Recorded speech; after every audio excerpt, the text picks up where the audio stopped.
दो तरीके की होती है आयोडीज जो होती हैं, वो टोटल दो तरीके की होती हैं। Non medicated and medicated. अब इनको फर्दर क्लासिफाई किया जाए, जो मेडिकेटेड वाली है ना, इनको दो तरीके से और क्लासिफाई किया जाता है।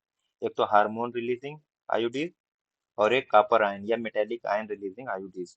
तो एक नॉन मेडिकेटेड हो गया, एक मेडिकेटेड हो गया। उसके बाद फिर फर्दर इनको क्लासिफाई किया जाता है, मेडिकेटेड वालों को दो पार्ट में और क्लासिफाई किया जाता है, हार्मोन रिलीजिंग और कॉपर आयन रिलीजिंग।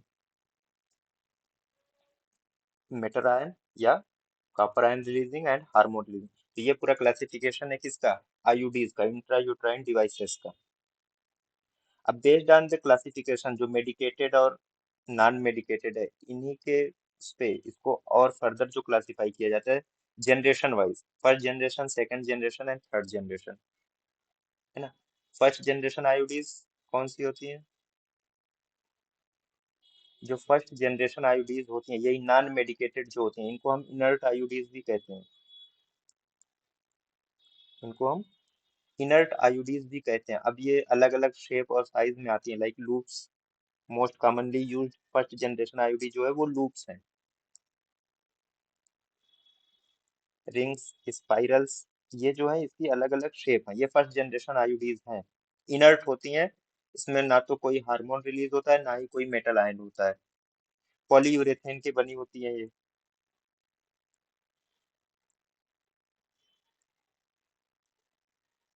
जो सेकंड जनरेशन आईयूडीज हैं, second generation IUDs that means copper releasing IUDs इनको हम कहते हैं।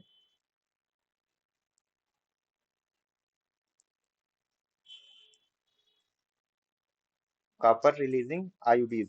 अब ये जो कॉपर रिलीजिंग आईयूडीज थी, जब कॉपर का एडिशन किया गया आईयूडी में, तो उससे एक फायदा ये हुआ कि इसका जो फर्टिलिटी इफेक्ट था, आयोडीज का जो एंटी सॉरी एंटी फर्टिलिटी जो इफेक्ट था इनका, वो कॉपर के एडिशन से और इन्हांस हो गया और बढ़ गया। दूसरे, कॉपर के एडिशन से जो आयोडीज थी उनकी साइज भी स्मॉलर होने लगी और छोटी साइजेस में अवेलेबल हो गई। तो जब स्मॉलर साइजेस में अवेलेबल हो गई, तो आसानी के साथ it can be use in nulliparous, तो नलीपैरस के लिए भी आसानी होगी। नलीपैरा वोमेन में आसानी के साथ ये फिट हो रही थी। तो ये इसका फायदा हुआ कॉपर रिलीजिंग आयोडीज। अब इसकी बहुत सारी वैरायटीज हैं कॉपर रिलीजिंग की। सेकंड जनरेशन आयोडीज जो है वो कॉपर रिलीजिंग आयोडीज होती है। थर्ड जनरेशन आयोडीज जो होती हैं वो हार्मोन रिलीजिंग। और हार्मोन में कौन सा हार्मोन रिलीज करती हैं? ये जो हार्मोन रिलीजिंग आयोडीज होती हैं, ये कौन सा हार्मोन रिलीज करते हैं?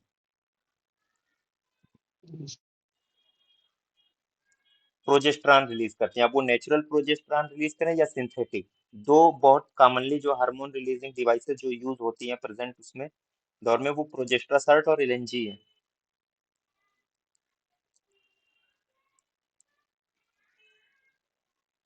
ये जो प्रोजेस्टेरासर्ट होता है, ये नेचुरल हार्मोन रिलीज करता है। ये नेचुरल हार्मोन रिलीज करता है। और एलएनजी जो है, ये एलएनजी 20 के नाम से आती है, लिवोनार्जेस्ट्रल, ये सिंथेटिक हार्मोन रिलीज करता है। हाँ, ये दोनों फर्क है। तो मोस्ट कॉमनली यूज यही प्रोजेस्टेरासर्ट और एलएनजी है। थर्ड जनरेशन आईयूडीज में, हार्मोनल आईयूडीज में यही यूज होती है। प्रोजेस्टेरासर्ट जो है वो नेचुरल हार्मोन रिलीज करता है और एलएनजी जो है वो सिंथेटिक हार्मोन रिलीज करती है। अब आईयूडीज के बारे में थोड़ा सा और यहीं पे देखिए, जो फर्स्ट आईयूडी थी, सबसे पहले जो आईयूडी बनी,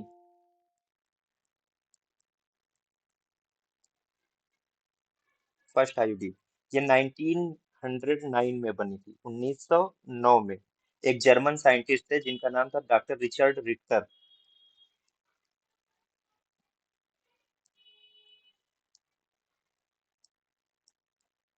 डॉक्टर रिचर्ड रिक्टर, इन्होंने सबसे पहले 1909 में पहली आईयूडी बनाई थी। और वो जो मटेरियल था वो सिल्क वर्म गट था। सिल्क वर्म गट से इन्होंने एक राउंडेड शेप की, राउंड शेप की पहली आईयूडी जो है वो बनाई थी। लेकिन इसका बहुत ज्यादा यूज नहीं हो पाया था। तो लेकिन ये कहा जाता है ना, पहली जिसने बनाई उसका नाम हमेशा होता है। तो सबसे पहले इन्होंने बनाई डॉक्टर रिचर्ड डिक्सन, लेकिन इसको और मॉडिफाई करके जो पहली कमर्शियली अवेलेबल जो बनाई थी रिंग शेप की आईयूडी, वो भी बनी थी।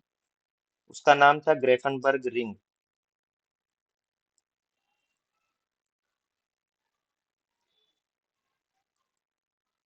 क्या नाम था उसका, ग्रेफनबर्ग रिंग। और इसको बनाया था, ये भी जर्मन साइंटिस्ट थे, अंश ग्रेफनबर्ग।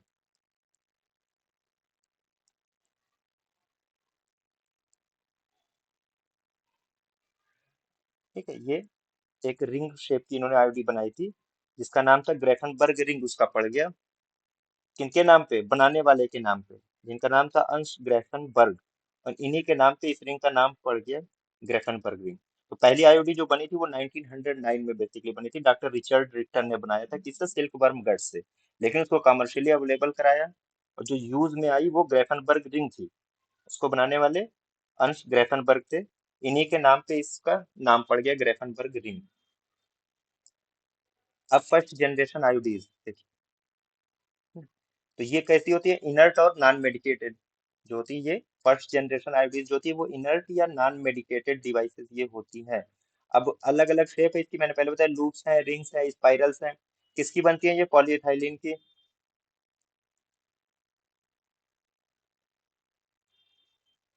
प्लास्टिक मटेरियल होता है पॉलीइथाइलिन, उसकी ये बनी हुई होती है। डिफरेंट शेप एंड साइजेस की आती हैं, लूप्स हैं, रिंग है, स्पाइरल्स हैं। तो इनका फायदा क्या होता है, इसका सबसे बड़ा फायदा ये है ना, कि इसकी जो शेल्फ लाइफ होती है वो होती ही नहीं। शेल्फ लाइफ जो है वो होती नहीं, एज लॉन्ग एज रिक्वायर्ड, जब तक जरूरत है तब तक यूज किया जाए। शेल्फ लाइफ में ये है कि एज लॉन्ग एज रिक्वायर्ड, जब तक जरूरत तब तक यूज किया जाए। लेकिन इसका एक ड्रॉबैक ये भी है, क्योंकि इसकी जो साइज होती थी ना, अगर तीनों जनरेशन आईओडीज की बात करें तो सबसे जो बिगर साइजेस की आती थी वो फर्स्ट जनरेशन आईओडीज ही आती थी। इनका एंटी फर्टिलिटी इफेक्ट तो था।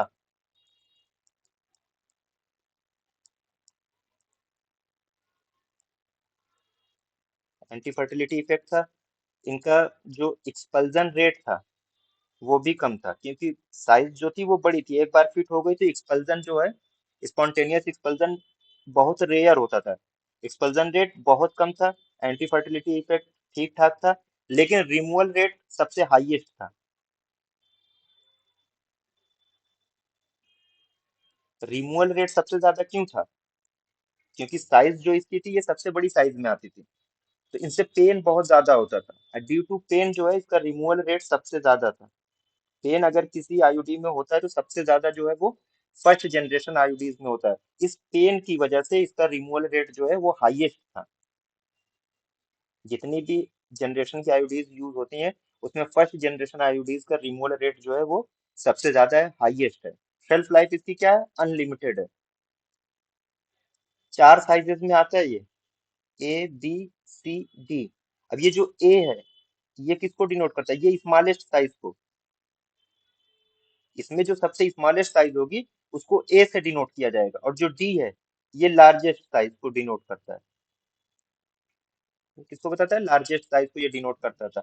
अब आइए, इसमें जो मोस्ट कॉमनली यूज होता है वो लिप्स लूप यूज होती है। डबल शेप्ड है ये, डबल एस शेप्ड की ये डिवाइस होती है कुछ इस तरीके से। इसमें जो है एक नायलॉन वायर जो है ये फिट होता है, और नायलॉन वायर जो है ये टेल का काम करता है, इसको टेल कही जाती है आईओडी की। टेल जो ये नायलॉन का वायर लगा होता है, थ्रेड कहिए या वायर कहिए, तो ये जो लगा होता है ये टेल इसको कहते हैं बेसिकली। ये डबल एस है, ठीक है, डबल एस शेप की ये होती है लिप्स लूप। नायलॉन थ्रेड उसका काम क्या है, ये जो टेल होती है ये प्रोजेक्ट करती है किसमें, वजाइना में। तो इससे एक फायदा ये होता है कि जो रिसिपिएंट है, जिसके जिस फीमेल में ये इंसर्ट की गई है, तो वो इस टेल को चेक करके, इस टेल को चेक करके उसे इस बात का अंदाजा रहता है कि हाँ ये जो डिवाइस है वो अपनी जगह पे मौजूद है। बेसिकली वो चेक करती है कि जो ये आईयूडी है ये अपने प्लेस पे है या नहीं है। तो इससे यही फायदा होता है। और दूसरा फायदा ये होता है कि जब इसको रिमूव करना होता है, जब इसको रिमूव करना होता है तो इसी टेल को पकड़ के रिमूव किया जाता है। इसमें एक मटेरियल लगा होता है, बेरियम सल्फेट। अब बेरियम सल्फेट का काम क्या है, ये एक्सरेज को ऑब्जर्व एब्जॉर्ब करता है, एक्सरेज को एब्जॉर्ब करता है। तो अब मान लीजिए किसी फीमेल को अगर इंसर्ट कर दिया गया, कोई भी जनरेशन की आईओडी सब में बेरियम सल्फेट होता है। किसी फीमेल में इंसर्टेड है कोई आईओडी, और ये सस्पेक्ट किया जा रहा है कि परफोरेशन हो गया, यूट्राइन परफोरेशन हो गया, तो उसको चेक करने के लिए जब एक्सरे किया जाता है तो ये जो बेरियम सल्फेट है यही एक्सरेज को एब्जॉर्ब करके यही दिखाता है। तो जैसे वो बेरियम मील के बाद किया जाता है ना सब, बेरियम मील देके एक्सरेज लिए जाते हैं उसका पूरा जो पाथ है चेक करने के लिए। तो उसी तरीके से यहाँ पे ये बेरियम सल्फेट यही काम करता है, एक्सरेज को ऑब्जर्व करता है, तो ये एग्जैक्ट पोजीशन बताता है जहां जहां बेरियम सल्फेट होगा, वो एक्सरेज को ऑब्जर्व करके ओपेसिटी वहां पे दिख जाएगी एक्सरे फिल्म पे। तो बेरियम सल्फेट का सिर्फ यही काम है। इसमें एक थ्रेड या टेल होती है। चार साइजेस की आती है, A B C D। Smallest जो है वो ए है, और लार्जेस्ट साइज जो है वो डी है। इसकी शेल्फ लाइफ क्या है, अनलिमिटेड के लिए, क्योंकि जब तक जरूरत है तब तक इसको इसके प्लेस पे छोड़ा जा सकता है, एज लॉन्ग एज रिक्वायर्ड है। एंटी फर्टिलिटी इफेक्ट है इसका, एक्सपल्जन रेट बहुत कम है, क्योंकि इसकी साइज जो होती है रिलेटिवली अदर जनरेशन के आईडी से ये बिगर होती हैं, बड़ी साइज की होते हैं। लेकिन रिमूवल रेट ज्यादा क्यों हो गया, क्योंकि पेन बहुत ज्यादा होता है इसमें। इसमें पेन बहुत ज्यादा होता है, तो इसलिए इसका जो रिमूवल रेट है जितने भी आईओडीज यूज होती हैं उसमें हाईएस्ट है फर्स्ट जनरेशन आईओडीज का। एक्सपल्जन रेट बहुत कम है, क्योंकि जब साइज बड़ी है तो वो यूट्रस में एक बार फिट हो गई तो वो इजिली जो है एक्सपेल्ड आउट नहीं हो सकती। ठीक है, ये फर्स्ट जनरेशन आईओडीज थी। अब सेकंड जनरेशन 1970 में इन्हीं आईओडीज में, जो फर्स्ट जनरेशन आईओडीज थी, अब इनको थोड़ा सा इवाल्व किया गया, तो इसमें कॉपर को ऐड कर दिया गया। कॉपर को ऐड करने से एक फायदा ये हुआ कि जो साइजेस थी वो और स्मॉल हो गई, स्मॉलर साइज की आईओडीज बनने लगी, स्मॉलर साइज की आईओडीज बनने लगी कॉपर के एडिशन से। दूसरे कॉपर आयन जो कंटिन्यूअस जो है कॉपर आयन रिलीज कर रहा था, तो वहां पे इसका जो एंटी फर्टिलिटी इफेक्ट था वो देखा गया कि फर्स्ट जनरेशन के मुकाबले इसका एंटी फर्टिलिटी इफेक्ट जो है वो बहुत ज्यादा है, in comparison to first generation IUDs. जो कॉपर के एडिशन के बाद जो सेकंड जनरेशन आयोडीज आयोडीज थी, इनका एंटी फर्टिलिटी इफेक्ट बहुत ज्यादा था। और दूसरी चीज, जब साइज छोटी हो गई तो नलीपैरस वोमेन में इसको फिट करने में बहुत आसानी थी, तो easier to fit in nullipara due to smaller sizes.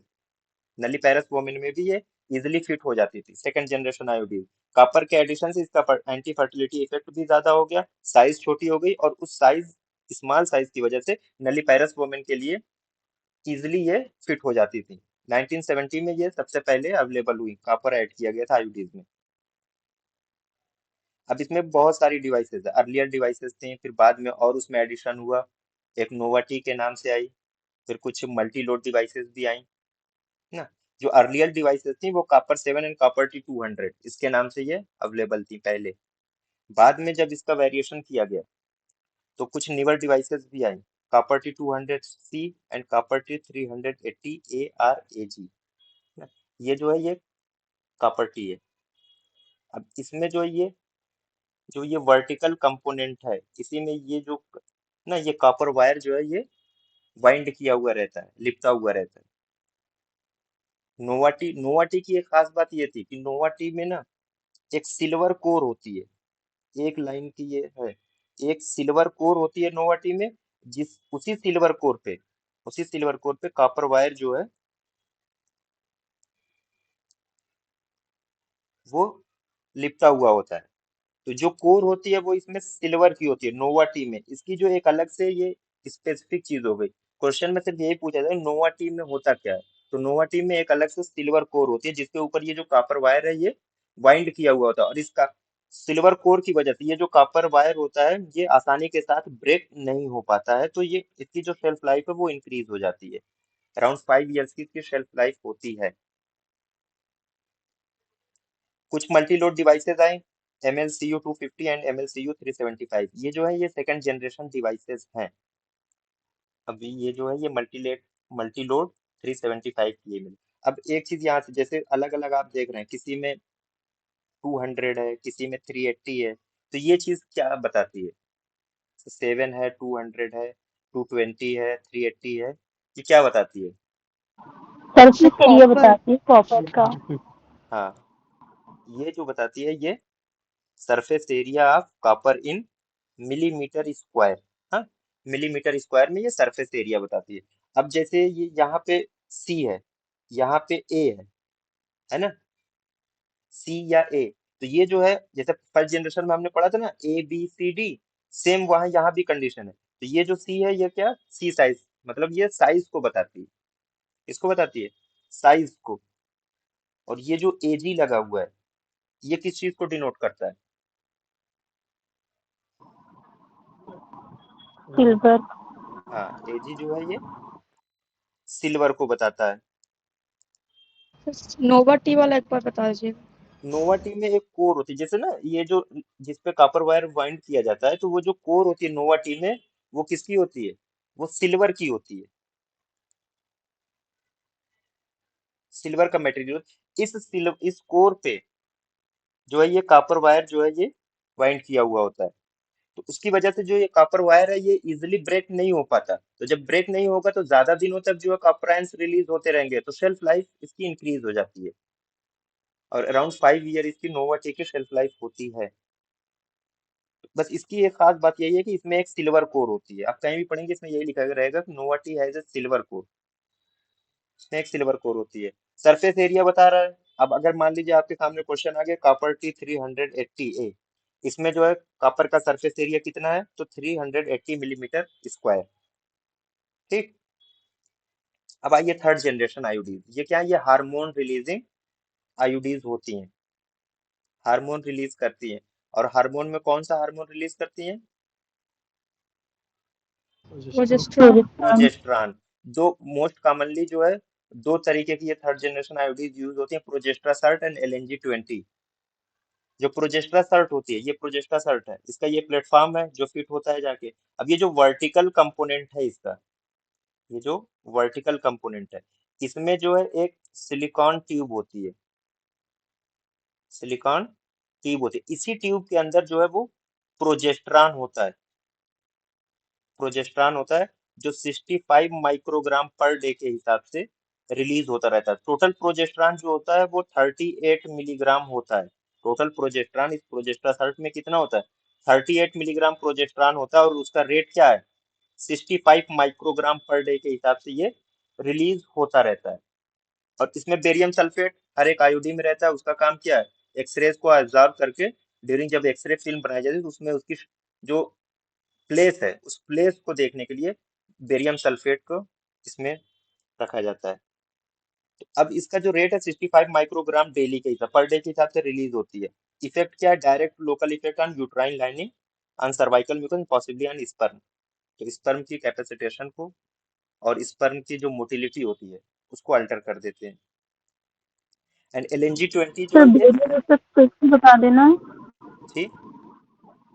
Sir barium effect को फिर से रिपीट कर दीजिए, नहीं समझ जो आया। बेरियम सल्फेट होता है, जैसे हमने अक्सर देखा होगा ना, आफ्टर बेरियम मील जो एक्सरे फिल्म ली जाती है, तो बेरियम मील जो दिया जाता है या जो इंजेक्ट करते हैं बेरियम को, किस लिए इंजेक्ट करते हैं? कि एक्सरे से जो मान लीजिए अगर इंट्रावेनस हम बेरियम दे रहे हैं, तो हम वो रूट चेक करते हैं। अक्सर KUB, एक्सरे KUB में बेरियम दिया जाता है ना? तो उससे क्या किया जाए? रूट चेक किया जाए कहीं पे कोई ऑब्स्ट्रक्शन तो नहीं है। तो बेरियम जहां तक इजिली जाएगा, वो एक्सरे फिल्म पे वो ओपेसिटी नजर आती रहेगी। और जहां पे मान लीजिए यहाँ पे कोई स्टोन है, तो अब जाहिर सी बात है यहाँ पे हो सकता है कि ब्लॉकेज हो, तो यहाँ से अब वो इंटरप्ट कर गया, या थोड़ा सा कहीं से होते हुए फिर आगे की तरफ बराबर चला गया, तो हम ये मान के चलेंगे कि यहाँ पे कोई ब्लॉकेज है या कुछ है। बेरियम सल्फेट जो इसमें लगा होता है, अब मान लीजिए किसी को इंसर्ट कर दी गई है आईयूडी, आईयूडी इंसर्ट कर दी गई, और वो बहुत ज्यादा पेन की कंप्लेन करने लगे अचानक से कि बहुत ज्यादा पेन हो रहा है। तो अब कैसे चेक करेंगे उसको? एक्सरे ही तो कराएंगे। और जब एक्सरे कराएंगे तो ये जो बेरियम सल्फेट होता है ये एक्सरेज को एब्जॉर्ब करता है। एक्सरेज को एब्जॉर्ब करेगा। एब्जॉर्ब करेगा तो ये जो बेरियम सल्फेट है, ये जो है ये एक्सरे फिल्म पे एज ए ओपेसिटी ये नजर आएगी। तो ओपेसिटी नजर आएगी। अब मान लीजिए यूट्रस है, चलिए यूट्रस है, अब इसको परफोरेट करके ये जो है इधर निकल आई थी, तो एक्सरे में आएगा कि नहीं आएगा कि यहाँ बेरियम सल्फेट था ये पूरा? तो अब एक्सरे में ये पता चल जाएगा, हाँ इसने यूट्राइन लाइनिंग को परफोरेट कर दिया है, या अपनी जो प्लेस है वहां पे नहीं है, प्लेस को इसने छोड़ दिया है। तो इसका यही फायदा होता है बेरियम सल्फेट को यूज करने का इसमें। ठीक है, समझ में आया? Yes sir, thank you. अब LNG-20 लियोनार्ड जो होती है, लियोनार्ड इंट्रा यूट्राइन सिस्टम जो होता है, LNG जो यूज करते हैं, अब इसमें भी सेम है, इसमें बस क्या है कि लियोनार्ड जो है वो सिंथेटिक स्टेरॉइड है, यानी सिंथेटिक हार्मोन है। अब प्रोजेस्टेरोन में जो हार्मोन था वो नेचुरल हार्मोन रिलीज होता था। ये अभी एक ओवरव्यू है, आगे दोनों के बारे में अलग से है ना। तो ये 20 माइक्रोग्राम लियोनार्ड जो होता है वो डेली रिलीज करता है। कितना? 20 microgram per day Leonard daily release करते हैं। इससे जो है लो प्रेगनेंसी एक्टोपिक प्रेगनेंसीज बहुत कम होती हैं LNG-20 से। इसका इफेक्टिव लाइफ जो 10 ईयर्स। अब यहाँ पे देखिए एक बात मैं बताऊँ, ये जो है पार्क में दिया हुआ है कि 10 ईयर्स है इफेक्टिव लाइफ होती है। जितने भी लियोनार्ड रिलीजिंग आईयूडीज हैं उनकी इफेक्टिव लाइफ या शेल्फ लाइफ वो 10 ईयर्स की है। अब आइए दत्ता में या साक्षी अरोड़ा में, वहां पे उन्होंने 5 ईयर्स का दिया हुआ। वहां पे LNG-20 की शेल्फ लाइफ जो है वो 5 ईयर्स की दी हुई है। वैसे तो जिस बुक से हम पढ़ रहे हैं उसके अकॉर्डिंग जो है 10 ईयर्स है इसकी शेल्फ लाइफ। बाकी आप लोगों के ऊपर ये है कि आप दत्ता को मानेंगे या के पार्क को मानेंगे। मानना किसको बेहतर होगा, क्योंकि देखिए हमारे मेरे मानने से हिसाब क्या होता है, जिसको माने वो बेहतर हुआ ना। एग्जामिनर क्या मानता है ये तो ठीक है, अच्छी बात है, आपके पास दोनों चीज का रिफरेंस है। मैं 10 ईयर्स का भी बता रहा हूँ और 5 ईयर्स का भी, आप अभी पढ़ेंगे आगे जाके गाइनी में, तो वहां पे आपको 5 ईयर्स मिलेगा LNG का। साक्षी अरोड़ा बुक है उसने भी 5 ईयर्स लिख के दिया है। अब बात ये होती है कि क्योंकि ये जो पूरा टॉपिक है कंट्रासेप्शन का या फैमिली प्लानिंग का, ये PSN से ज्यादा जो है बेटर किस में दिया हुआ है, गायनिकोलॉजी में दिया हुआ है। तो हर बुक की अपनी एक ऑथेंटिसिटी होती है, हालांकि के पार्क से ज्यादा ऑथेंटिक PSN की कोई बुक है ही नहीं इंडिया में। लेकिन जब हम बात करेंगे गायनिकोलॉजी की तो वहां पर शाज की चलेगी, दत्ता की मानी जाएगी। कल मैंने एक एग्जांपल दिया था लियोन स्पियरॉफ का, बहुत अच्छी बुक है फैमिली प्लानिंग और कंट्रासेप्शन से रिलेटेड, उससे अच्छी कोई बुक ही नहीं। तो अगर उनमें ये चीज दी हुई है 5 ईयर्स, तो फिर तो उनको मानना पड़ेगा, क्योंकि जो एग्जामिनर इस तरीके का क्वेश्चन बनाएगा ना तो वो ज्यादातर जो वो गायनी की बुक को ही प्रीफर करके बनाते हैं। लेकिन ये है कि ऐसे क्वेश्चन जो है ये डाउट वाले होते हैं, ये आमतौर से ना इन क्वेश्चंस को रिमूव कर दिया जाता है अगर इस पे क्लेम होगा। जाहिर सी बात है, आपने मान लीजिए PSM से पढ़ा, आपने PSM का रेफरेंस दे दिया, तो PSM का रेफरेंस भी कोई ऐसा तो है नहीं कोई काटेगा उसको। तो ये जो ये ड्रॉप आउट हो जाते हैं इस तरीके के क्वेश्चन जहाँ पे कंट्रोवर्सी होती है। अब जैसे हमने जितने भी मॉडर्न की बुक्स हैं सब में पढ़ा है कि जो फिफ्थ साइन थी इन्फ्लेमेशन की, उसको किसने दिया है? वर्को ने, है ना। रूडोल्फ वर्को ने फंक्सियोलेजा बाद में इसमें ऐड किया था। अब इस साल का जो अभी प्रीवियस ईयर जो पेपर आया उसमें कहीं पे वर्को साहब का नाम ही नहीं था, गैलेन को उन्होंने मान लिया। अब कहाँ से माना नहीं पता, लेकिन जितनी भी मॉडर्न की बुक है अच्छी अच्छी पैथोलॉजी की, सब के सब में वर्को है लिखा हुआ है। उसके बाद भी उन्होंने उस क्वेश्चन को ड्रॉप आउट नहीं किया, हालांकि वो क्वेश्चन ड्रॉप होना चाहिए था। क्योंकि जाहिर सी बात है जो मॉडर्न की जितनी भी ऑथेंटिक बुक्स हैं सब में वर्को दिया हुआ था, लेकिन गैलन कहाँ से आ गए बीच में ये किसी को नहीं पता। तो होता है कभी कभी एग्जामिनर ईगो पे लेके चला जाता है। हालांकि ये क्वेश्चन आना नहीं चाहिए, आया तो फिर ये ड्रॉप आउट होना तय है। या तो फिर ऑप्शन में एक ही हो, या तो 5 ईयर हो या तो 10 ईयर हो।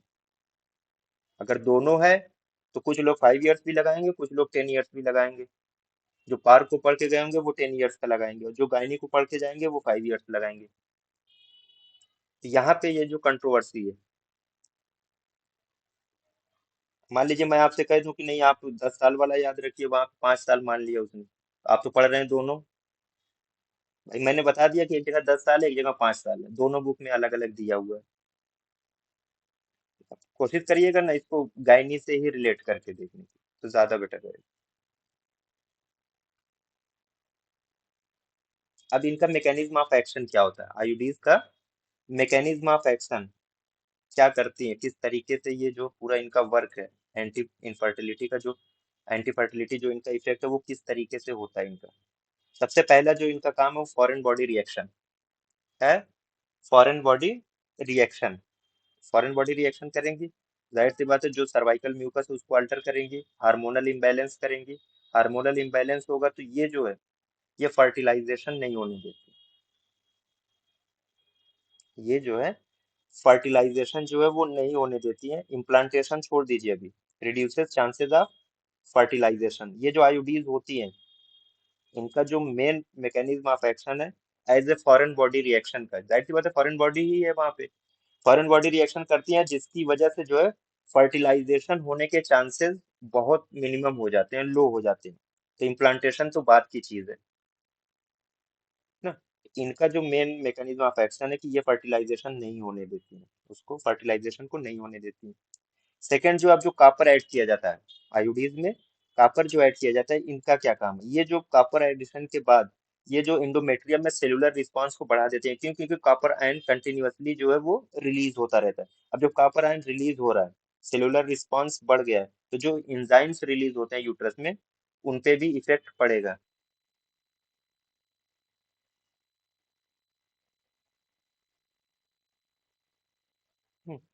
एंड अल्टर सर्वाइकल म्यूकस पे भी इनका इफेक्ट रहेगा जब इंजाइम्स को इफेक्ट करेंगी। तो उसके बाद स्पर्म की मोटिलिटी, मान लीजिए सर्वाइकल म्यूकस अगर बहुत ज्यादा थिक है, ठीक है, तो स्पर्म की मोटिलिटी पे भी इफेक्ट पड़ेगा, क्योंकि स्पर्म जो है उनका ना तो कैपेसिटेशन हो पाएगा, जब कैपेसिटेशन नहीं होगा तो उनकी मोटिलिटी भी वो रिड्यूस हो जाएगी।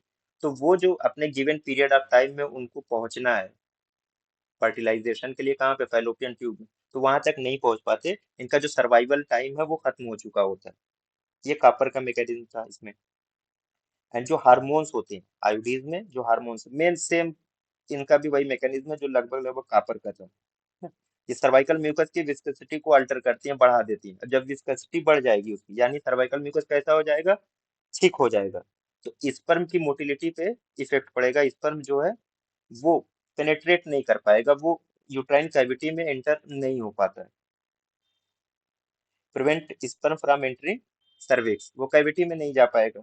And make endometrium unfavourable to implantation, अगर मान लीजिए इसके बावजूद भी कोई एक स्पर्म था, वो पहुंच गया, फर्टिलाइजेशन भी हो गया, तो ड्यू टू हार्मोन्स जो इस्ट्रोजन प्रोजेस्टेरॉन साइकिल है वो पूरी तरीके से डिस्टर्ब रहती है। तो प्रोजेस्टेरॉन कंटेंट ज्यादा होता है, इस्ट्रोजन बहुत कम होता है। तो जो पूरा इंडोमेट्रियल वाल है वो अनफेवरेबल हो जाती है, किसके लिए? इम्प्लांटेशन के लिए। ये एकदम लास्ट है कि एट लास्ट अगर किसी तरीके से कोई स्पर्म जाके वो फ्यूज कर गया ओवम से, यानी फर्टिलाइजेशन हो गया, तो फिर इम्प्लांटेशन नहीं हो सकता।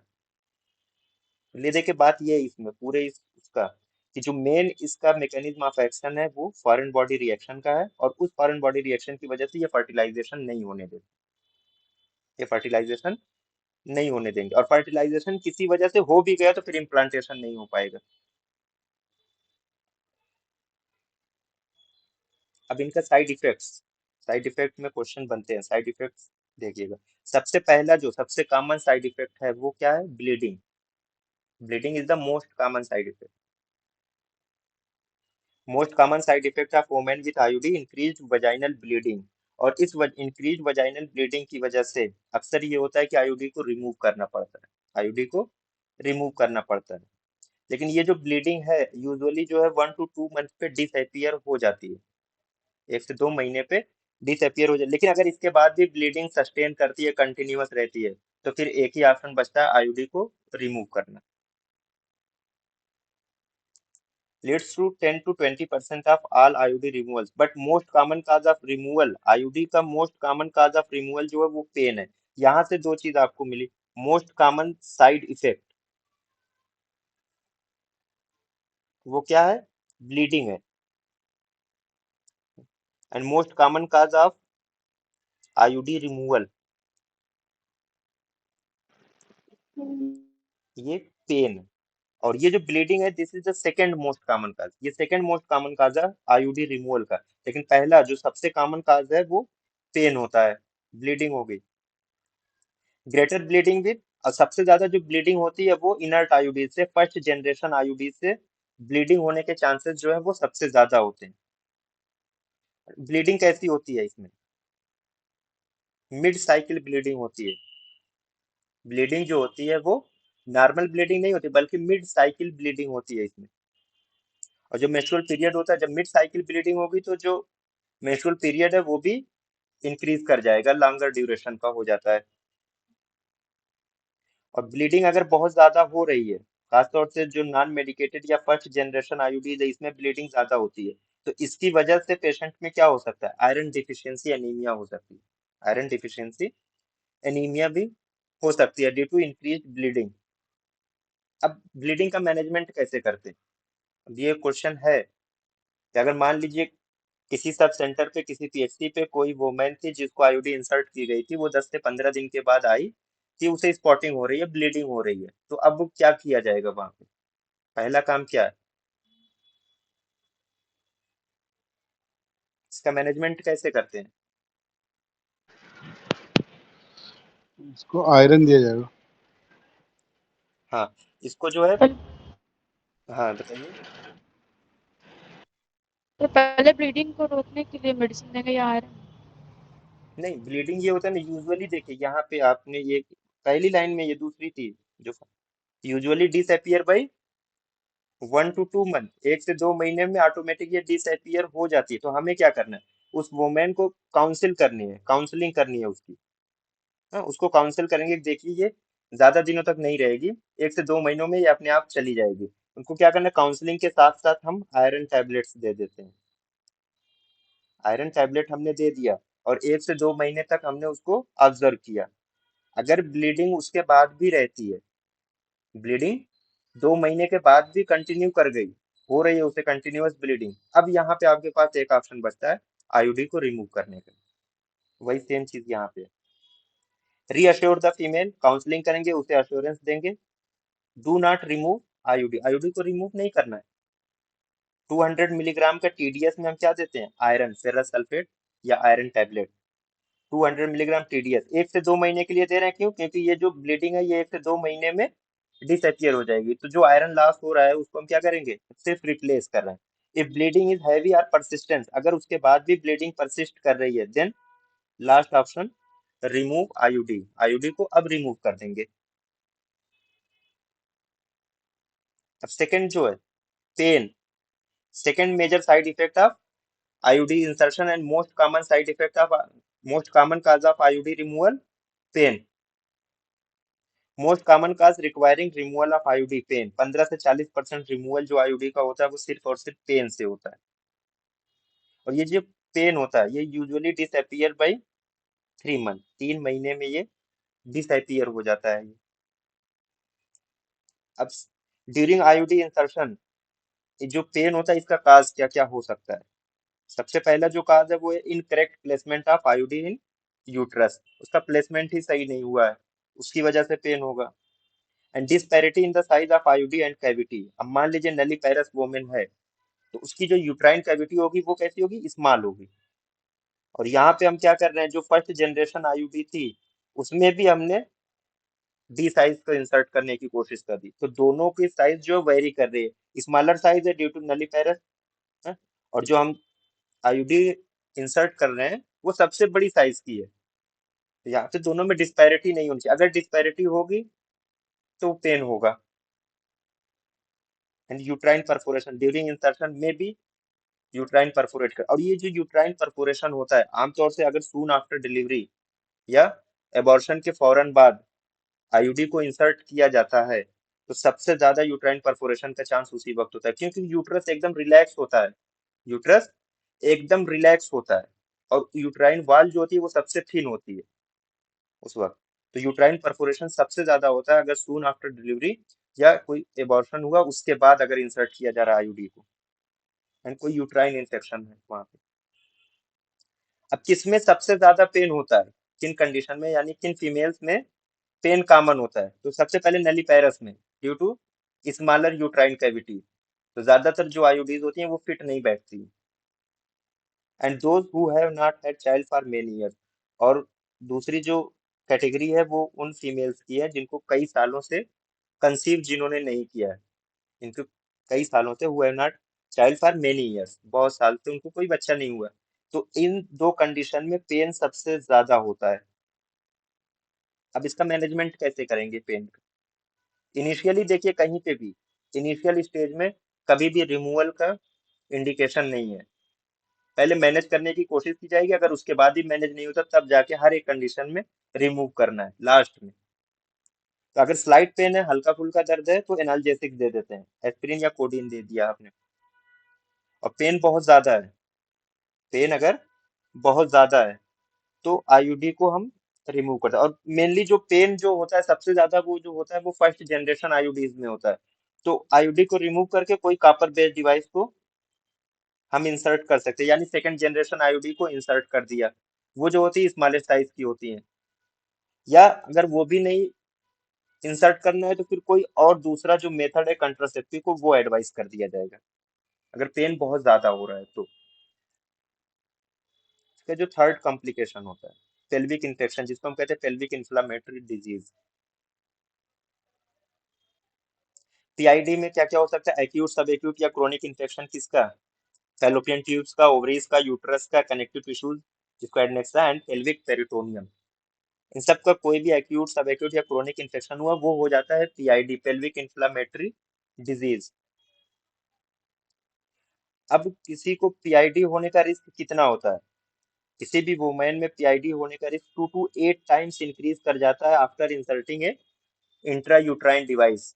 किसी भी वुमेन को अगर इंट्रा यूट्राइन डिवाइस इंसर्ट की जाती है तो नॉर्मल के मुकाबले 2 to 8 टाइम्स उसके में रिस्क जो है वो इंक्रीज कर जाता है। किसका?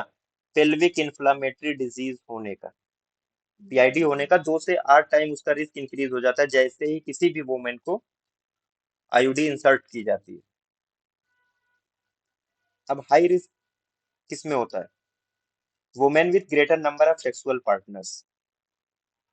अगर किसी भी वुमेन को मल्टीपल पार्टनर्स हैं उसके, तो उसके में पीआईडी होने के चांसेस ज्यादा होते हैं। In first few month after insertion, दूसरे इंसर्शन के पहले 1 से 2 महीने में पीआईडी हो सकता है।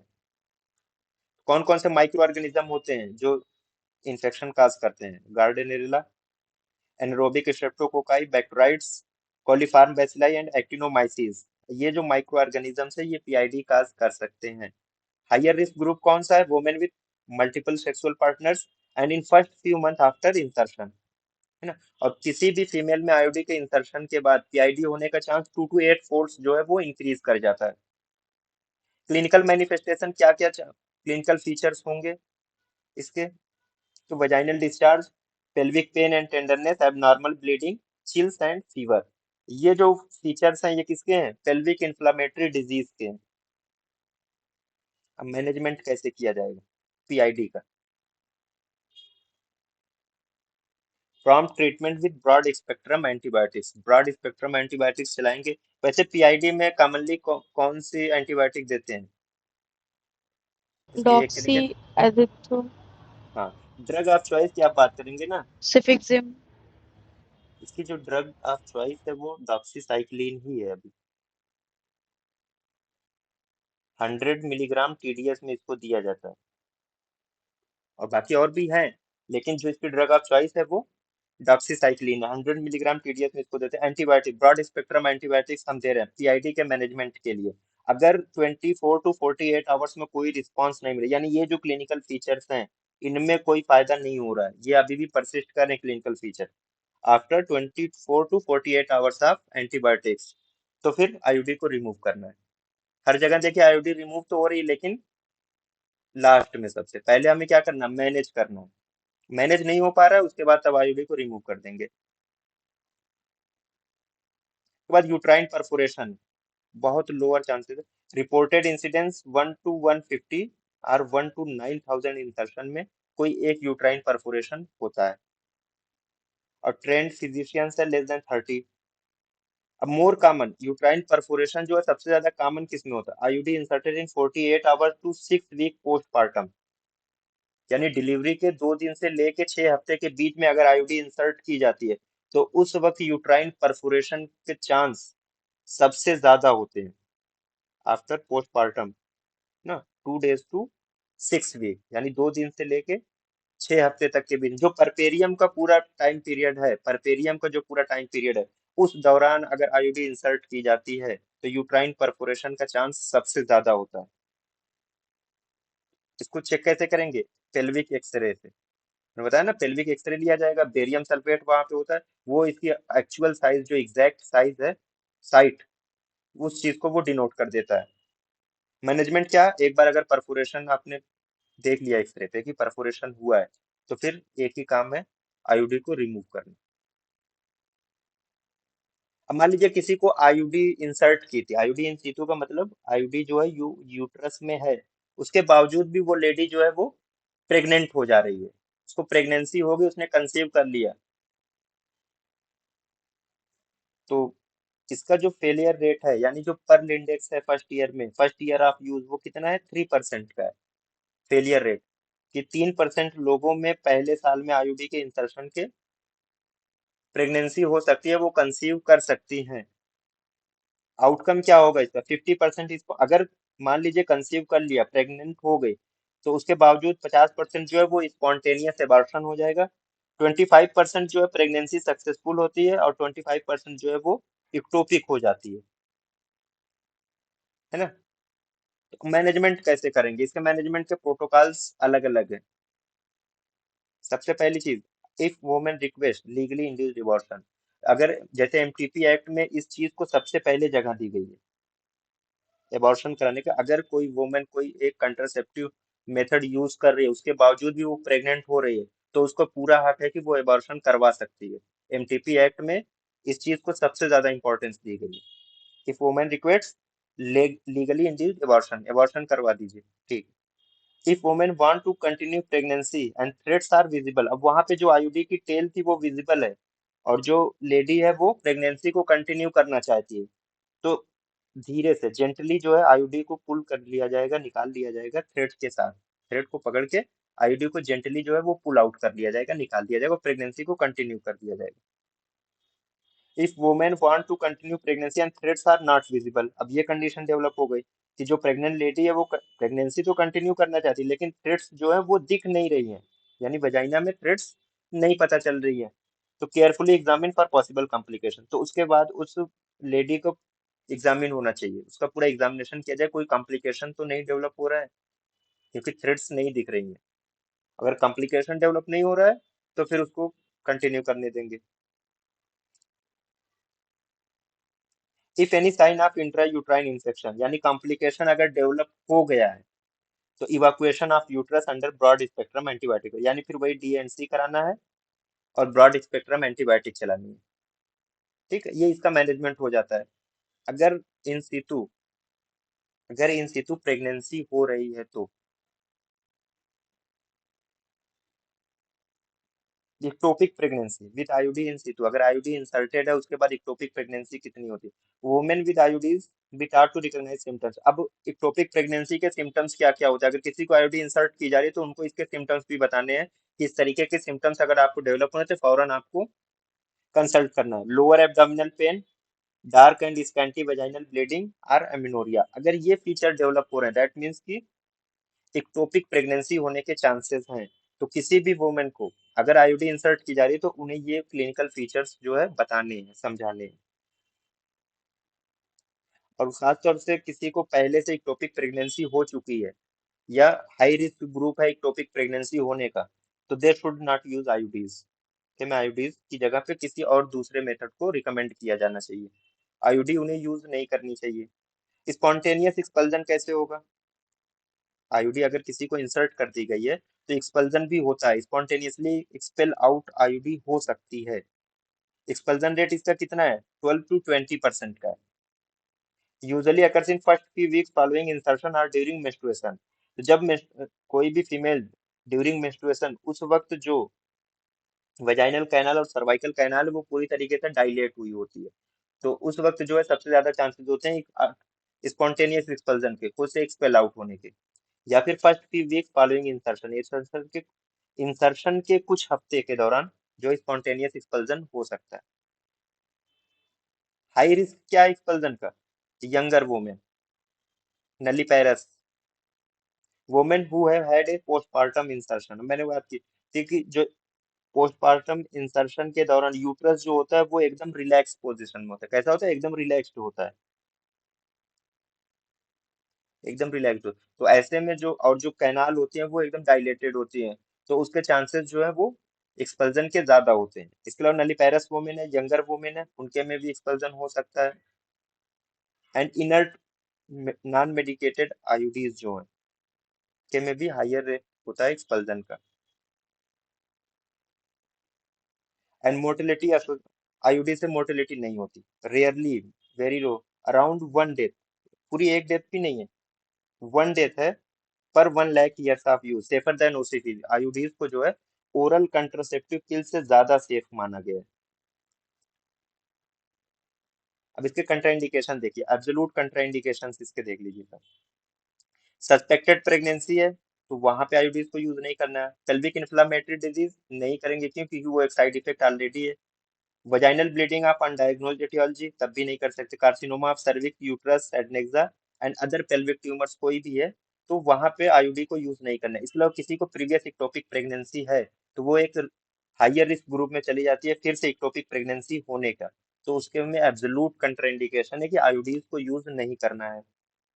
तो रिलेटिव कंट्राइंडिकेशन क्या क्या है इसके? रिलेटिव कंट्राइंडिकेशन का मतलब ये होता है ना कि अंडर मेडिकल सुपरविजन हम यूज तो कर सकते हैं लेकिन बेटर है कि उसको अवॉइड किया जाए। अवॉइड करना ज्यादा बेटर होगा लेकिन अंडर मेडिकल सुपरविजन जो है वो यूज कर सकते हैं, तो उसको हम कहते हैं relative contraindication. It can be use लेकिन पॉसिबल अगर हो तो उसको अवॉइड ही किया जाए। तो वो कंडीशन कौन कौन सी? एनीमिया, क्यों? क्योंकि एनीमिक पर्सन है तो ब्लड लॉस ऑलरेडी हो रहा है, 1 to 2 मंथ इनिशियली जो है ब्लीडिंग होती है, हैवी ब्लीडिंग भी हो सकती है अगर inner non medicated IUDs use करें। तो ये रिलेटिव कंट्राइंडिकेशन। हाँ, मेडिकल सुपरविजन में ये कि आप एनीमिया को ट्रीट कर रहे हैं, उसको ऑलरेडी आयरन फोलिक एसिड का टैबलेट चल रहा है, तो हम ये कह सकते हैं कि हम आयरन को रिप्लेस कर रहे हैं, तो वहां पे हम यूज करा सकते हैं लेकिन अंडर मेडिकल सुपरविजन ये चीज हो सकती है। बेटर है पॉसिबल हो तो उसको अवॉइड किया जाए। मेनोरेजिया, किसी को हैवी मेंस्ट्रुएशन अगर हो रहा है तब भी नहीं यूज करना है, क्यों? आयरन डिफिशियंसी एनीमिया डेवलप हो सकती है। History of PID since last pregnancy, उसको पहले से पेल्विक इन्फ्लामेटरी डिजीज की अगर हिस्ट्री है, आपने इससे पहले पढ़ा है उसका साइड इफेक्ट्स में कि पीआईडी एक साइड इफेक्ट है उसका, तो पॉसिबल हो तो इसको ना यूज कराया जाए। पुरलेंट सर्वाइकल डिस्चार्ज, अब कोई बस फिर सर्वाइकल डिस्चार्ज हो तो कोई पेल्विक पैथोलॉजी हो सकती है वहां पे, तो ऐसी कंडीशन में भी ये एक रिलेटिव कंट्राइंडिकेशन हो जाता है। And distortion of uterine cavity due to congenital malformation या फिब्राइड, अब कोई फिब्राइड है या कंजेनाइटली जो यूट्राइन कैविटी है वो एग्जैक्ट नहीं है बल्कि उसकी शेप जो है वो अलग है, दूसरे तरीके की है। जैसे बाइकार्नुएट सेप्टेट यूट्रस होते हैं ना, तो उनमें आईयूडी को यूज नहीं करना चाहिए। अनमोटिवेटेड पर्सन है जो आईयूडी टेल को चेक नहीं करना चाहता, तो ऐसे पर्सन में भी ये रिलेटिव कंट्राइंडिकेशन में आता है। अब ये एक चीज होती है किन में जो है, किन पर्सन्स को ये बेटर सूट करेगी, या जो आइडियल कैंडिडेट होते हैं आईयूडी के यूज करने के लिए उनके में क्या क्या खासियत मिलनी चाहिए, वो आइडियल कैंडिडेट कैसे होंगे? आइडियल आईयूडी वुमेन कैंडिडेट, अब ये plant parenthood federation of America, इन्होंने कुछ पॉइंट दिए कि ये जो है खासियत मिलनी चाहिए किसी फीमेल में, तो वो एक आइडियल आईयूडी कैंडिडेट होगी। Who has born at least 1 child, जिसको कम से कम एक बार वो कंसीव कर चुकी हो, उसे एक बच्चा हो चुका हो ना। Who has born at least 1 child, has no history of pelvic disease, कोई भी पेल्विक डिजीज की उसे हिस्ट्री नहीं होनी चाहिए। नॉर्मल मेंस्ट्रुअल पीरियड होना चाहिए, एबनॉर्मल मेंस्ट्रुएशन मेनोरेजिया है ना नहीं होना चाहिए बिल्कुल भी। Is willing to check the IUD tail, और वो आईयूडी टेल को पीरियडिकली वो चेक करती रहे। Has access to follow up and treatment of potential problem, दूसरे ऐसी वुमेन जहाँ पे health care facility easily available हो, तो अगर कोई मान लीजिए पोटेंशियल प्रॉब्लम डेवलप हो रही है, लाइक हैवी ब्लीडिंग हो रही है या बहुत ज्यादा पेन हो रहा है, तो वो वहां पे फॉलो अप के लिए जा सके। And is in A monogamous relationship, यानी मल्टीपल सेक्सुअल पार्टनर नहीं होने चाहिए उसके। तो ये जितनी ये आइडियल वुमेन कैंडिडेट की ये कैरेक्टरिस्टिक फीचर्स बताई गई कि इन लोगों को आईओडी यूज करना चाहिए। तो अब एक लाइन और इसमें है कि American college of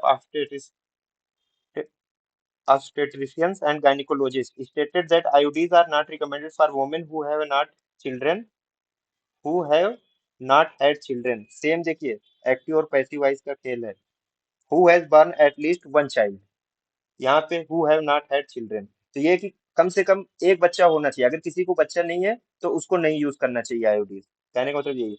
are who have multiple partners, वही है इसका अपोजिट यहाँ पे दे दिया गया कि मल्टीपल सेक्सुअल पार्टनर्स है तो उसे भी आईयूडी यूज नहीं करना चाहिए, उनको रिकमेंडेड नहीं है because of the risk of PID and possible infertility.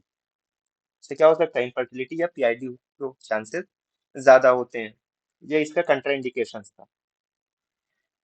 अब दो चीजें और है कि डब्ल्यूएचओ के अकॉर्डिंग जो है कंट्रासेप्टिव यूज के लिए, खासतौर से आईयूडी के यूज के लिए क्या क्राइटेरिया दिया गया है। तो यहाँ पे दो चीजें हैं, नॉट रिकमेंडेड एंड कंट्राइंडिकेटेड। तो कैटेगरी वाइज इसको डिवाइड किया गया। कैटेगरी 3 में कॉपर टी नॉट रिकमेंडेड, मतलब अंडर मेडिकल सुपरविजन यूज तो किया जा सकता है, बट बेटर है कि इसको अवॉइड किया जाए, रिकमेंडेड नहीं है। अगर कोई कर रहा है तो अपने रिस्क पे कर रहा है, या उसका जो फिजिशियन है वो अपने रिस्क पे उसे यूज करवा रहा है। तो फर्स्ट ऑफ ऑल की पोस्टमार्टम के 48 आवर्स टू 4 वीक्स यहाँ पे दिया है कि रिकमेंडेड नहीं है, इस दौरान आईयूडी को इंसर्ट नहीं करना है ना। कॉपर आईयूडी को बिटवीन 48 आवर्स टू 4 वीक्स को इंसर्ट नहीं करना है after delivery. Benign gestational trophoblastic disease अगर किसी को है, जैसे एचमोल होता है, तो वहां पे भी रिकमेंडेड नहीं है। ओवेरियन कैंसर है, या फिर उसको एसटीआईज हैं, खासतौर से गोनोरियल या क्लेमाइडियल एसटीआई। सबसे कॉमन जो सेक्सुअली ट्रांसमिटेड इन्फेक्शन है वो यही दोनों होते हैं, गोनोरिया के और क्लेमाइडिया के। तो अगर इसका एक्सपोजर है, इसका चांसेस है, तो फिर कॉपर टी रिकमेंडेड नहीं है।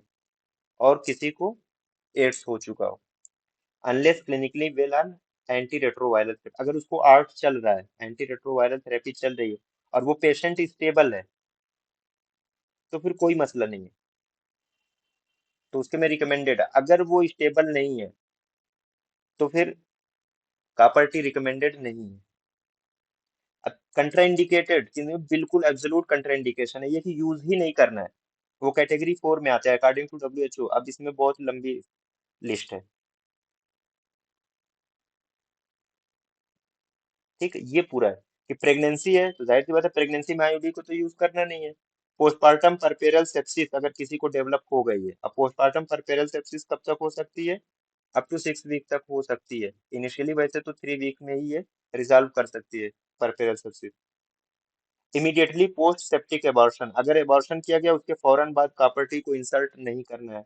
Before evaluation of unexplained vaginal bleeding suspected of being a serious, अगर वेजाइनल ब्लीडिंग हो रही है और उसका इवैल्यूएशन नहीं हो पाया है, उसको अभी तक उसका काज नहीं पता चल पा रहा है कि कौन सा काज है जिसकी वजह से वेजाइनल ब्लीडिंग हो रही है, तो कॉपर टी कंट्राइंडिकेटेड है। And malignant gestational trophoblastic disease, cervical cancer जिसका अभी तक ट्रीटमेंट नहीं हुआ है, एंडोमेट्रियल कैंसर है, and distortion of uterine cavity by uterine fibroid or anatomical abnormalities. यहाँ पे भी वही बात है कि अगर फिब्राइड है तो वो भी कैविटी की शेप को बदल देगा, और वो ऑलरेडी अगर एनाटॉमिकल एबनॉर्मलिटीज है, मान लीजिए कंजेनाइटल खास तौर से सेप्टेड बाई कार्नोवेट जिस तरीके का भी यूट्रस है, तो ऐसी कंडीशन में कॉपर टी जो है वो कंट्राइंडिकेटेड है। किसी को पीआईडी है, पेल्विक इन्फ्लेमेटरी डिजीज, पीआईडी का इंफेक्शन है, तो वहां पे भी कंट्राइंडिकेटेड है। या पुरुलेंट सर्विसाइटिस और एसटीआई, उसमें भी फिर वही क्लेमाइडिया और गोनोरिया का।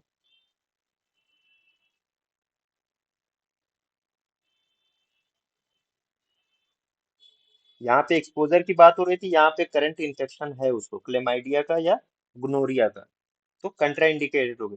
एंड नॉन पेल्विक ट्यूबरकुलोसिस, अगर किसी को पेल्विक ट्यूबरकुलोसिस है। अच्छा, फीमेल्स में अगर पेल्विक ट्यूबरकुलोसिस की बात करें तो किस आर्गन में सबसे कॉमनली होती है पेल्विक ट्यूबरकुलोसिस?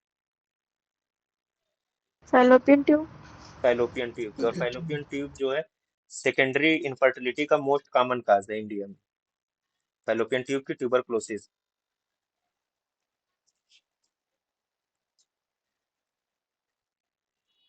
ठीक है। तो अब टाइमिंग, ये बहुत इंपॉर्टेंट खेल है कि आईयूडी इंसर्शन का टाइमिंग, सबसे बेस्ट टाइमिंग कब होती है आईयूडी इंसर्शन की? After menstruation. हाँ, टाइमिंग्स ऑफ आईयूडी इंसर्शन, सबसे बेस्ट टाइमिंग जो होती है ड्यूरिंग मेंस्ट्रुएशन और within 10 days of the beginning of menstrual period. अब ये जो टाइम है, इसको नोट कर लीजिए कहीं पे कि ड्यूरिंग मेंस्ट्रुएशन और within 10 days of beginning of menstrual period, ये सबसे बेस्ट टाइम है आईयूडी इंसर्शन का। Best time for IUD insertion during menstruation or within 10 days of beginning of menstrual period। इस वक्त क्या होता है कि सर्वाइकल कैनाल का जो डायमीटर होता है वो सबसे ज्यादा होता है, एक्सपल्जन सबसे कम होता है, and least risk of pregnancy, क्योंकि ये ड्राई डेज है। ये जो ड्राई डेज है, तो यहाँ पे प्रेगनेंसी के रिस्क जो है वो सबसे कम ऑलरेडी रहता है। तो this is the best time for IUD insertion during menstruation और within 10 days of the beginning of menstrual period. और भी है कब कब इंसर्ट किया जाता है। इमीडिएट पोस्टपार्टम इंसर्शन, अब यहाँ पे रिस्क सबसे ज्यादा होता है इमीडिएट पोस्टपार्टम इंसर्शन में। During first week after delivery before women leaves hospital, अगर यहाँ पे आईयूडी इंसर्ट की जा रही है तो highest chance of perforation and expulsion. Insert तो किया जाता है लेकिन इस वक्त परफोरेशन और एक्सपल्सन के चांसेस ज्यादा होते हैं, high chance of perforation and expulsion. फिर आता है पोस्ट परपेरल इंसर्शन, यानी पोस्ट परपेरल का मतलब आफ्टर 6 वीक। परपेरियम कब तक होता है? 6 वीक तक का परपेरियम होता है। तो पोस्ट परपेरल इंसर्शन का मतलब 6 वीक के बाद इंसर्ट, अगर कोई 6 to 8 weeks after delivery insert किए जाते हैं ना। Can be combined with follow up visit of mother and child. अब इसको कंबाइन करके फॉलो अप में अगर देखना हो इंसर्शन के बाद, तो जो फॉलो अप विजिट होती है ना, पोस्ट नेटल विजिट जिसको हम कहते हैं, तो उसी में फॉलो अप में इसको कंबाइन करके देखा जा सकता है।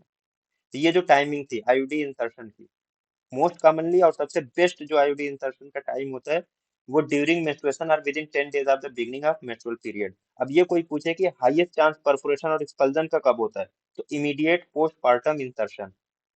इमीडिएट पोस्टपार्टम इंसर्शन, इस वक्त परफोरेशन और एक्सपल्जन के चांसेस सबसे ज्यादा होते हैं। अब पोस्ट परपेरल इंसर्शन में एक लाइन ये कि it is not recommended after second trimester abortion. अगर सेकेंड ट्राइमेस्टर का एबॉर्शन है तो उसके बाद आईयूडी इंसर्शन जो है वो रिकमेंडेड नहीं है। अब आईयूडीज को एज ए इमरजेंसी कंट्रासेप्टिव कैसे यूज किया जाता है, तो as a emergency contraceptive IUDs को जो है अप टू 5 डेज तक अनप्रोटेक्टेड क्वाइटस के बाद 5 दिनों के अंदर अंदर अगर कोई फीमेल आईयूडी इंसर्ट करती, उसको आईयूडी इंसर्ट कर दिया जाता है, तो as a emergency contraceptive IUD जो है वो अपना वर्क करेगी।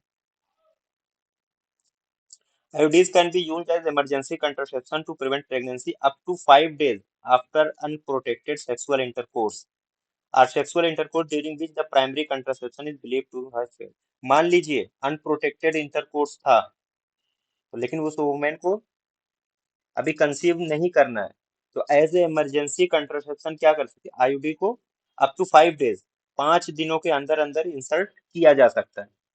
एक तो ये पहली कंडीशन हो गई। दूसरी कंडीशन ये है कि अगर मान लीजिए कोई और कंट्रासेप्शन का मेजर था, लाइक बैरियर मेथड में मान लीजिए मेल या फीमेल कंडोम यूज हो रहा था, और यहाँ पे ये खतरा हो गया कि नहीं इसमें टीयर हो गया था और ये चांस है कि जो है इंसेमिनेशन हो गया होगा, तो ऐसी कंडीशन में आप फिर यही वाला अप टू 5 डेज वाला ये आईयूडी इंसर्ट करके आप उसको एज ए इमरजेंसी कंट्रासेप्टिव हम आईयूडीज को यूज कर सकते हैं।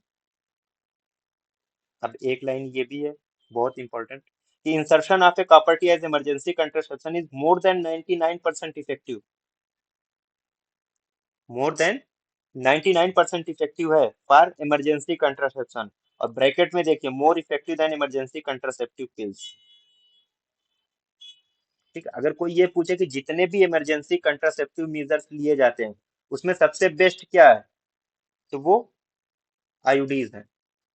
सबसे बेस्ट इमरजेंसी कंट्रासेप्टिव क्या है, आईयूडीज है। लेकिन most commonly use emergency contraceptive measure जो है वो कंट्रासेप्टिव पिल्स है।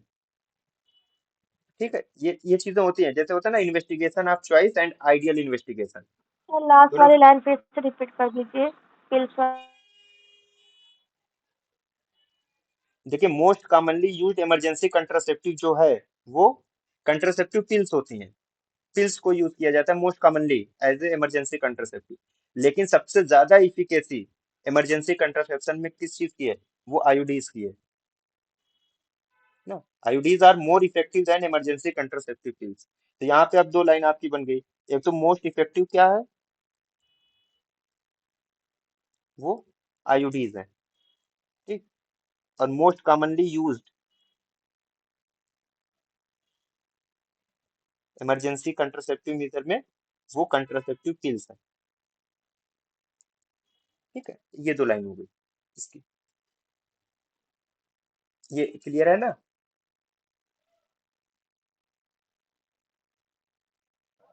सर दोनों लाइन को फिर से बता दीजिए। अब पहले इस पूरे को फिर से देखिए आप। इमरजेंसी कंट्रासेप्टिव में आईयूडीज को यूज किया जाता है, पहली बात। दूसरी, इसमें जो लाइन दी गई है कि अगर अनप्रोटेक्टेड सेक्स के 5 दिनों के अंदर अंदर आईयूडी को अगर इंसर्ट कर दिया जाता है तो वो मोर देन 99% इफेक्टिव रहता है। यानी एज ए इमरजेंसी कंट्रासेप्शन हम अनप्रोटेक्टेड सेक्स के 5 दिनों के अंदर अंदर आईयूडी को यूज करके उसका कंसेप्शन से बचा जा सकता है। यानी वुमेन कंसीव नहीं कर सकती अगर उसे 5 दिनों के अंदर, up to 5 days after unprotected sexual intercourse, तो इसको एज ए इमरजेंसी कंट्रासेप्शन हम यूज कर सकते हैं। तो टाइम पीरियड ज्यादा है, 5 दिनों के अंदर कभी भी आईयूडी को इंसर्ट कर दीजिए तो वो जो है प्रोटेक्शन पूरा देगा। फिर दूसरी लाइन में ये है कि it is more more than 99% effective. ये जो एज ए कापर्टी जो होती है, खासतौर से copper T as emergency contraception more than 99% जो है ये इफेक्टिव है। 99% से ज्यादा इसकी इफेक्टिवनेस। अब ब्रैकेट में देखिए लिखा है कि more effective than emergency contraceptive pills. अब दो सवाल बनते हैं, दो क्वेश्चन यहाँ से बनते हैं। एक तो ये है कि मोस्ट इफेक्टिव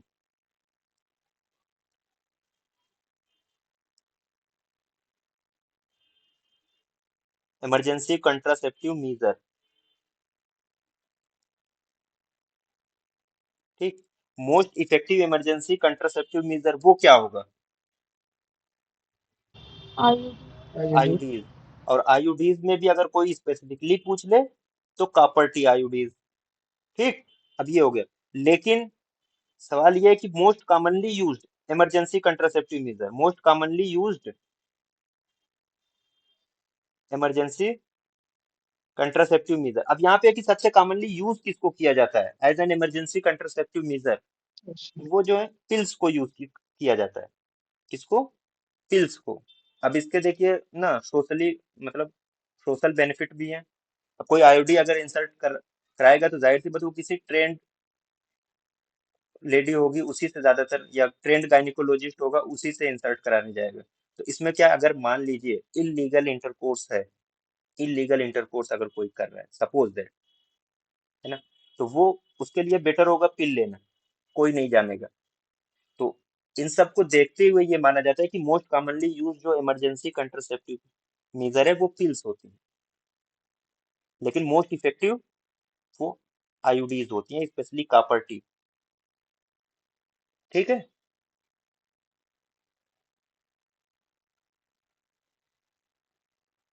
ये समझ में आया? Yes sir. ठीक है, अब आगे बढ़ते हैं।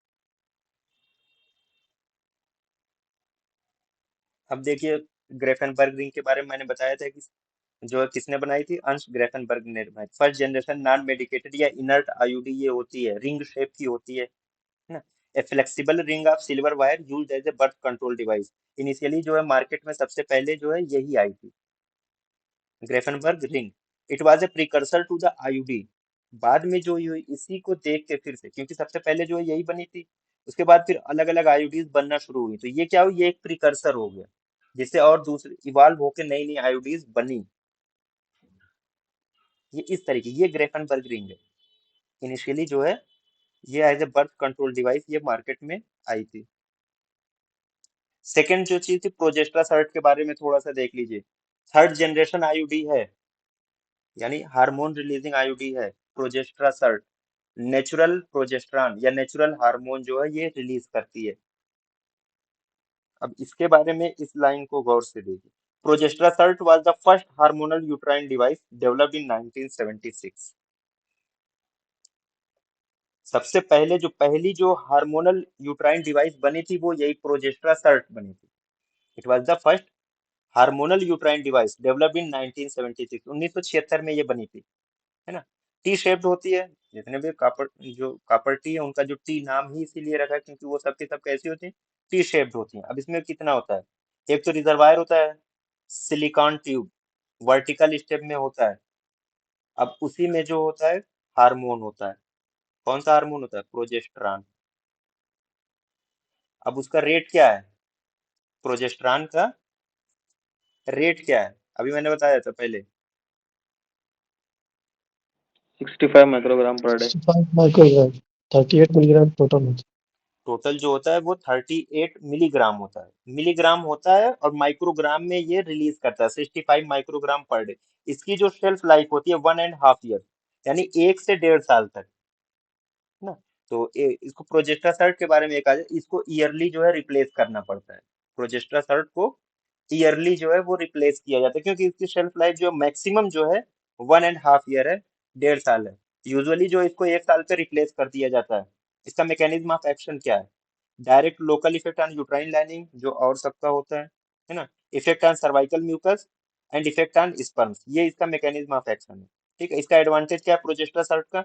This is the IUD with lowest expulsion rate. इसका एक्सपल्जन रेट जो है वो सबसे कम होता है, IUD with lowest removal rate, और इसका रिमूवल रेट भी सबसे कम है।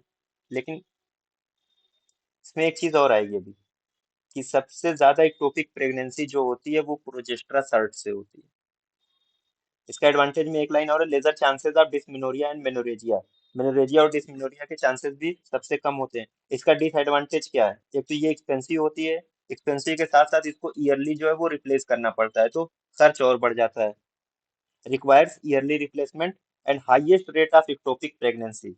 अब इस एक लाइन को लिखिए कहीं पे, कि प्रोजेस्ट्रा सर्ट जो है जितनी भी आईओडी यूज की जाती है उसमें हाईएस्ट रेट इक्टोपिक प्रेगनेंसी का अगर है तो वो किसका है? प्रोजेस्ट्रा सर्ट का है। 9 फोल्ड, 9 गुना ज्यादा चांसेस होते हैं इक्टोपिक प्रेगनेंसी का आफ्टर यूजिंग प्रोजेस्ट्रा सर्ट।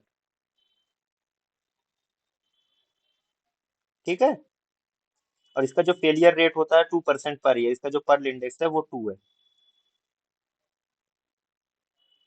अब आइए कुछ काम की चीजें, कि शेल्फ आईयूडीज की शेल्फ लाइफ कितनी होती है, तो आपके सामने ये है सब। कॉपर आईयूडीज, अगर कोई ये पूछे इन जनरल जो भी कॉपर आईयूडीज है, न्यूअर वर्जन है, ओल्डर वर्जन है, जितनी भी है, तो एवरेज कॉपर आईयूडीज की शेल्फ लाइफ जो होती है वो 3 to 5 ईयर्स होती है। 3 से 5 साल इनकी एवरेज शेल्फ लाइफ होती है कॉपर आईयूडीज की। अब प्रोजेस्ट्रा सर्ट की अभी हमने बात की है, शेल्फ लाइफ जो होती है यूजुअली 1 ईयर है। हम वन मान एंड के चलते हैं। 1 से 1.5 साल है, 1 साल पे इसको क्या किया जाता है? रिप्लेस कर दिया जाता है। तो आप वो जो 6 महीने का है ना उसको हटा दीजिए, 1 साल ओवरऑल याद करिए इसको, कि प्रोजेस्टर सर की शेल्फ लाइफ जो होगी वो 1 साल होगी। एंड कॉपर टी 200, ये ओल्डर वर्जन वाली है, इसका जो शेल्फ लाइफ थी वो 4 ईयर थी। कितनी थी? 4 ईयर, 4 साल। नोवा टी, इसके बारे में मैंने बताया कि इसमें सिल्वर कोर होती है, इसकी जो शेल्फ लाइफ है वो 5 साल है। नोवा टी की शेल्फ लाइफ जो है वो 5 साल। एलएनजी, एलएनजी की वो 10 ईयर्स है, अकॉर्डिंग टू के पार्क। एलएनजी आईयूडी की जो शेल्फ लाइफ है वो 10 ईयर्स है, और कॉपर टी 380 ए, इसकी जो शेल्फ लाइफ है वो भी 10 ईयर्स होती है। तो अगर पूछे कि copper uterine device, copper intra uterine devices में, यानी जो कॉपर टी वाला वेरिएंट है, उसमें हाईएस्ट शेल्फ लाइफ किसकी होती है, सबसे ज्यादा शेल्फ लाइफ? तो कॉपर टी 380 ए की होती है। ठीक है, ये इसकी शेल्फ लाइफ हो गई। अब जो प्रेगनेंसी रेट आईयूडीज का क्लिनिकल एक्सपीरियंस पे जो चीज मतलब कई सालों तक ऑब्जर्व किया गया अलग अलग आईयूडीज के इंसर्शन के बाद, तो उसमें ये पाया गया कितने में प्रेगनेंसी हो रही है, कितने में एक्सपल्जन हो रहा है, कितने का रिमूवल कितने परसेंट का हो रहा है, वो चीज यहाँ पे देखना है। Lips loop most commonly use first generation IUD में, जो इनर्ट या नॉन मेडिकेटेड आईयूडीज है उनमें सबसे कॉमनली यूज अगर कोई होती है तो वो लिप्स लूप ही होती है। क्या होती है? लिप्स लूप होती है। इसका जो प्रेगनेंसी रेट है वो 3% है। कितना है? 3% का इसका प्रेगनेंसी रेट है। अब इसका रिमूवल रेट कितना है? 12 to 20%। 12 to 20% इसका रिमूवल रेट है, और इसका एक्सपल्जन रेट जो है वो 12 to 15% का है। 12 to 15% का, इसको बस देखते रहिए अभी। कॉपर टी 7, कॉपर टी 7 का जो प्रेगनेंसी रेट है वो अराउंड 2 to 3% का है, 2 से 3% का है। इसका जो रिमूवल रेट है वो 6% है, और जो एक्सपल्जन रेट है वो 11% है। ठीक, अब कॉपर टी 200, इसका जो ऑलमोस्ट ऑलमोस्ट है, मतलब रफली ये मान के चलते हैं कि 3% तक इसकी भी प्रेगनेंसी रेट है, यानी फेलियर रेट इसका जो है 3% है। 3% लोगों में प्रेगनेंसी हो सकती है। रिमूवल रेट जो है 8% का है, एंड एक्सपल्जन रेट इसका भी 11% है। कॉपर टी 380A, इसका जो प्रेगनेंसी रेट है वो पॉइंट्स में 0.5 to 0.8। रिमूवल रेट इसका कितना होगा 5%, एंड इसका एक्सपल्जन रेट थोड़ा सा ज्यादा है 14%।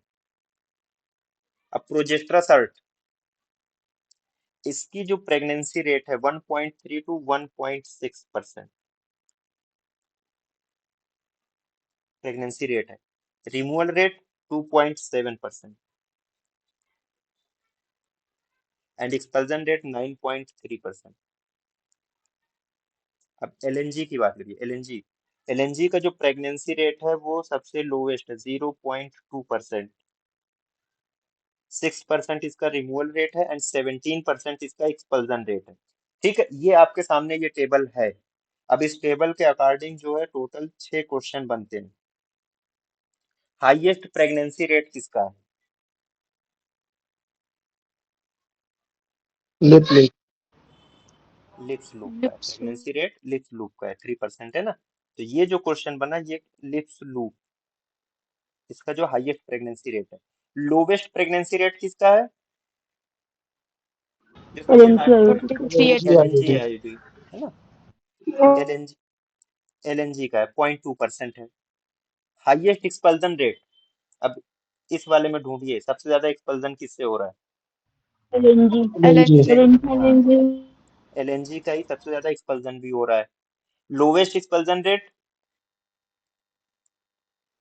Copper T progesta 7 sert copper T 200 copper T progestation 7 progester नहीं progester Progestasert Progestasert. Highest removal rate, सबसे ज्यादा रिमूवल, अब ये बीच वाली लाइन में देखिए, हाईएस्ट रिमूवल रेट किसका है? Copper T Lippes 200 Lippes loop का। लिप्स अरे लिप्स यार, लिप्स पहला देखो लिप्स लूप,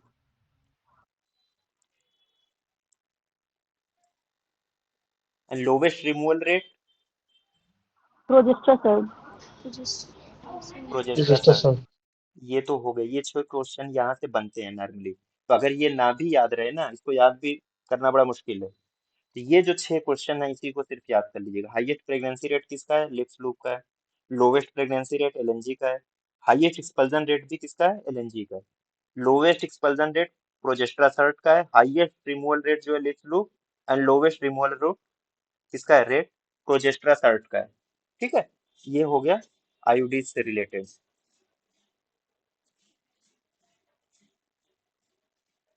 अब यहाँ पे देखिए ये लिप्स लूप क्या है? लिप्स लूप के बारे में कोई बताएगा?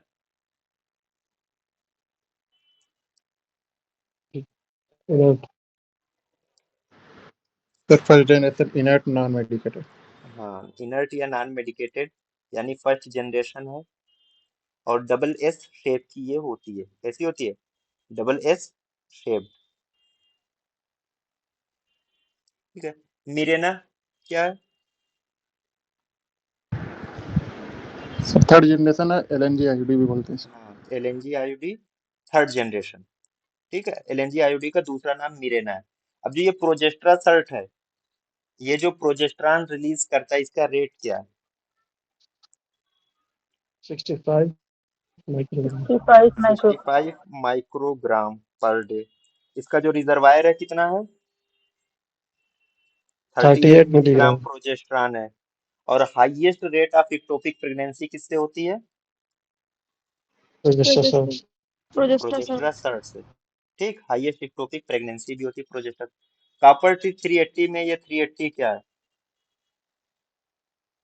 Surface area surface of area surface area copper millimetre surface area of copper in millimetre square. ठीक है, ग्रेफनबर्ग रिंग, ये भी क्या है? इनर्ट या फर्स्ट जनरेशन आईयूडी है ना। फर्स्ट जनरेशन आईयूडी या इनर्ट आईयूडी है। मोस्ट कॉमन काज क्या है आईयूडी के रिमूवल का? Pain pain bleeding pain pain and most common side effect of women with IUD? Bleeding bleeding bleeding bleeding bleeding. ठीक है, देखिए यही सब क्वेश्चन बनेंगे भी यहाँ से। And best time for IOD insertion, During During menstruation. menstruation to the 10 Dry days. days, within 10 days. During menstruation और within 10 days of menstruation, ठीक है। And IUDs can be used as emergency contraceptive to prevent pregnancy up to 5 days, 5 5 days. 5 days. days of 5 days. Unprotected coitus. First hormonal uterine device कौन सी थी? Hormonal का नाम लगा हुआ है। Progesterone. हाँ, Progesterone. प्रोजेस्टेरोन, 1976 में, है ना, 1976 में ये बनी थी। Copper T 380 A IUD should be replaced once in, यानी अगर इसको कहिए तो शेल्फ लाइफ क्या है कॉपर टी की?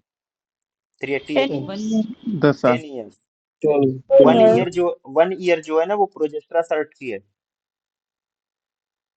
नोवा टी में क्या होता है, इसकी जो स्पेसिफिक फीचर है Silver. Silver core,